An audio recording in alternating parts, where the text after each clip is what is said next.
even if the planet wasn't at stake, even if 2014 wasn't the warmest year on record, until 2015 turned out to be even hotter. Why would we want to pass up the chance for American businesses to produce and sell the energy of the future?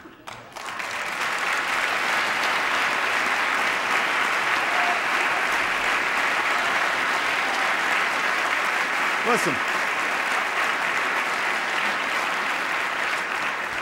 7 years ago, we made the single biggest investment in clean energy in our history.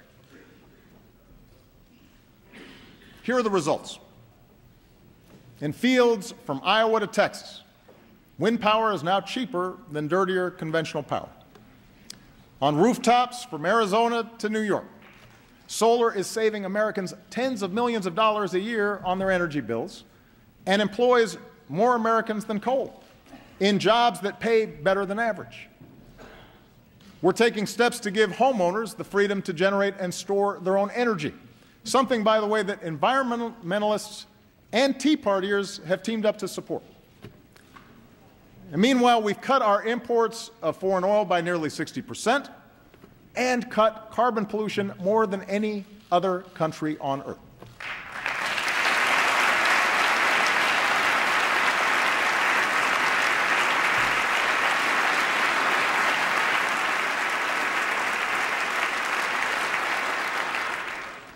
Gas under $2 a gallon ain't bad either.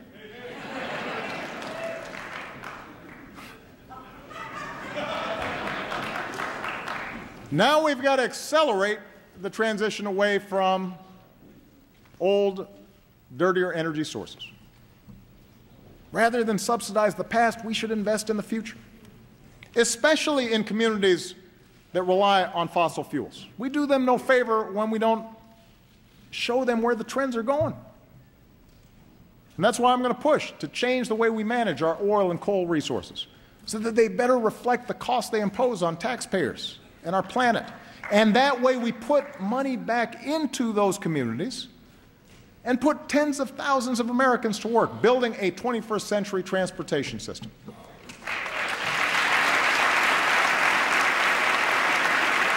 Now,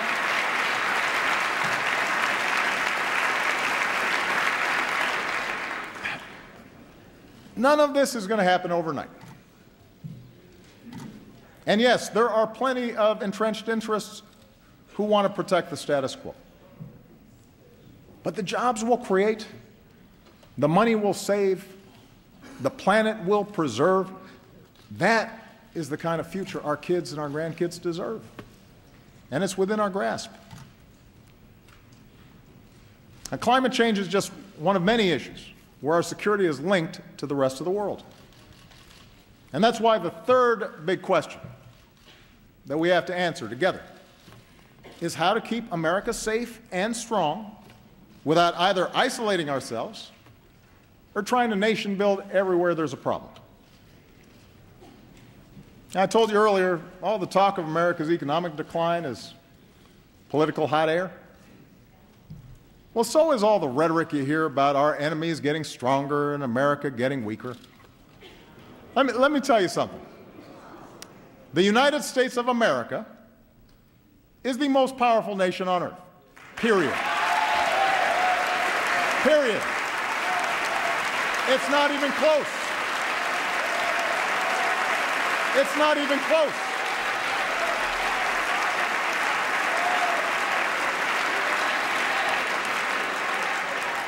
It's not even close. We spend more on our military than the next 8 nations combined. Our troops are the finest fighting force in the history of the world.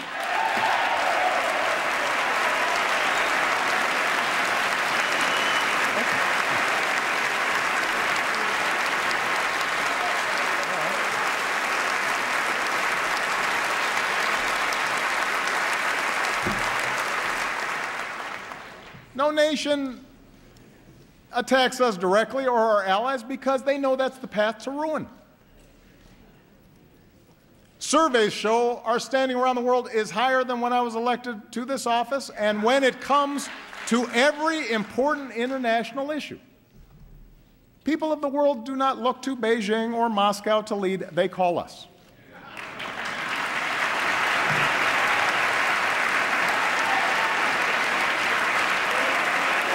So,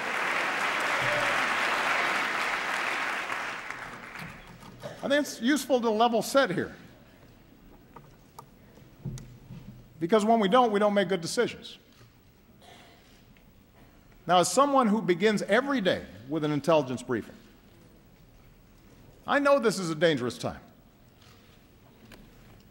But that's not primarily because of some looming superpower out there, and it's certainly not because of diminished American strength. In today's world, we're threatened less by evil empires and more by failing states. The Middle East is going through a transformation that will play out for a generation, rooted in conflicts that date back millennia. Economic headwinds are blowing in from a Chinese economy that is in significant transition. Even as their economy severely contracts, Russia is pouring resources in to prop up Ukraine and Syria, client states that they saw slipping away from their orbit. And the international system we built after World War II is now struggling to keep pace with this new reality. It's up to us, the United States of America, to help remake that system. And to do that well, it means that we've got to set priorities. Priority number one is protecting the American people and going after terrorist networks.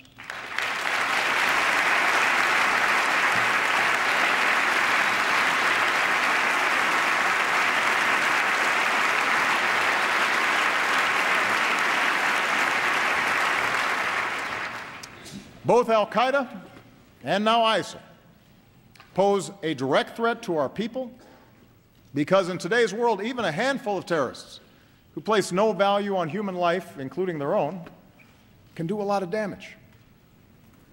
They use the internet to poison the minds of individuals inside our country. Their actions undermine and destabilize our allies. We have to take them out. But as we focus on destroying ISIL, over-the-top claims that this is World War III just play into their hands. Masses of fighters on the back of pickup trucks, twisted souls plotting in apartments or garages, they pose an enormous danger to civilians. They have to be stopped. But they do not threaten our national existence. That is the story ISIL wants to tell. That's the kind of propaganda they use to recruit. We don't need to build them up to show that we're serious. And we sure don't need to push away vital allies in this fight by echoing the lie that ISIL is somehow representative of one of the world's largest religions.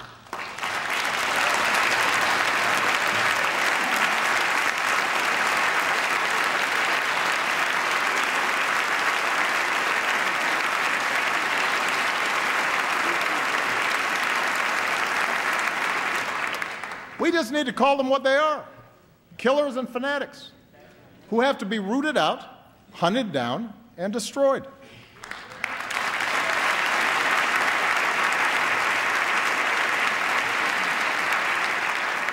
And that's exactly what we're doing. For more than a year, America has led a coalition of more than 60 countries to cut off ISIL's financing, disrupt their plots, stop the flow of terrorist fighters, and stamp out their vicious ideology. With nearly 10,000 airstrikes, we're taking out their leadership, their oil, their training camps, their weapons. We're training, arming, and supporting forces who are steadily reclaiming territory in Iraq and Syria. If this Congress is serious about winning this war and wants to send a message to our troops and the world, authorize the use of military force against ISIL. Take a vote.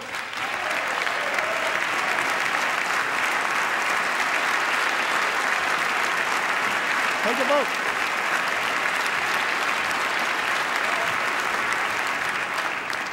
But the American people should know that with or without congressional action, ISIL will learn the same lessons as terrorists before them.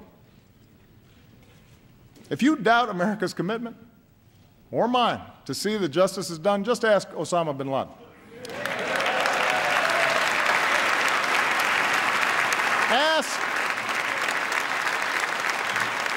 Ask the leader of al-Qaeda in Yemen, who was taken out last year, or the perpetrator of the Benghazi attacks, who sits in a prison cell. When you come after Americans, we go after you. And it may take time, but we have long memories, and our reach has no limits.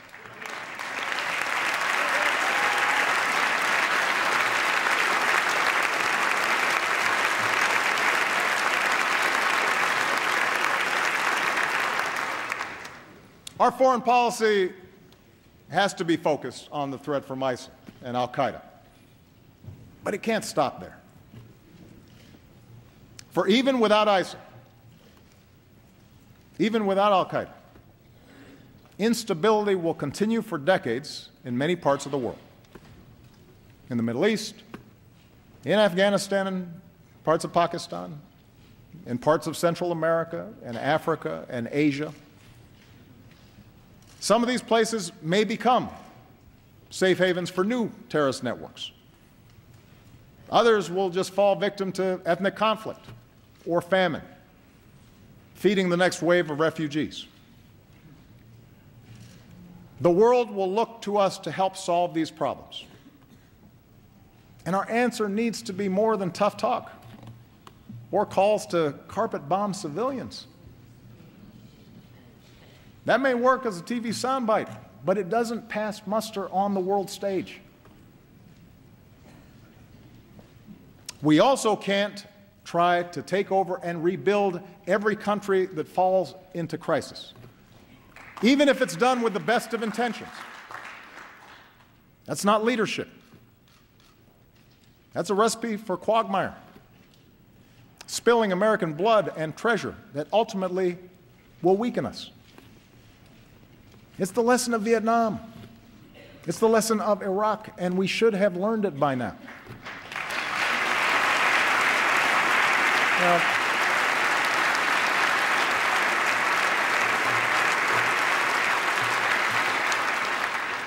fortunately, there is a smarter approach, a patient and disciplined strategy that uses every element of our national power. It says America will always act, alone if necessary, to protect our people and our allies. But on issues of global concern, we will mobilize the world to work with us and make sure other countries pull their own weight. That's our approach to conflicts like Syria, where we're partnering with local forces and leading international efforts to help that broken society pursue a lasting peace. That's why we built a global coalition with sanctions and principled diplomacy to prevent a nuclear-armed Iran. And as we speak, Iran has rolled back its nuclear program, shipped out its uranium stockpile, and the world has avoided another war.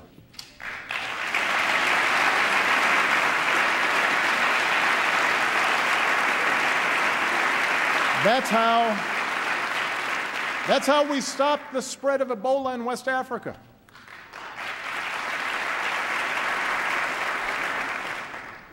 Our military, our doctors, our development workers, they were heroic. They set up the platform that then allowed other countries to join in behind us and stamp out that epidemic. Hundreds of thousands, maybe a couple million lives were saved. That's how we forged a Trans-Pacific Partnership to open markets and protect workers and the environment and advance American leadership in Asia. It cuts 18,000 taxes on products made in America, which will then support more good jobs here in America. With TPP, China does not set the rules in that region. We do. You want to show our strength in this new century? Approve this agreement. Give us the tools to enforce